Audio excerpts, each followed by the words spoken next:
Tumagilid at nagliyab ang dump truck na may kargang buhangin sa bahagi ng Maharlika Highway sa Barangay Bautista, Labo, Camarines Norte. Sugatan ng driver at pahinante na agad dinala ng responding rescue team sa Provincial Hospital.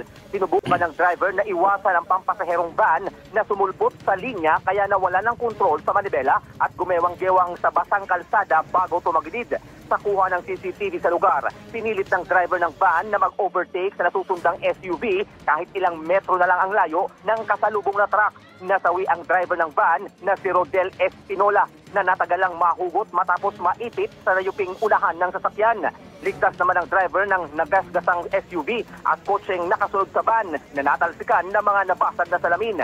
Sabi ni Labo Chief of Police Lieutenant Colonel Augusto Manila, galing sa pamamasada, nagmamadaling umuwi ang UB Express driver dahil sa iniindang sakit ng ulo. Hindi na anya nito natansya ang distansya ng truck na itabi na ang mga buhangin sa daan. Sabi ng hepe, nasawi man ang van driver, hindi ligtas sa mga pananagutan ang operator nito. Samantala, sa bayan ng Labo pa rin, sarado pa sa malalaking sasakyan ang Maharlika Highway sa bahagi ng Tigbinan at Kabatuhan matapos magkabitak-bitak. Ayon sa ilang motorista, nagdudulot na ito ng traffic build-up sa Andaya Highway ilang araw bago ang holiday exodus. Paalala ng DPWH sa mga papuntang Camarines Norte, kahit dagdag oras sa biyahe, maaaring gamiting alternatibong ruta ang Santa Elena Capalonga Coastal Bypass Road.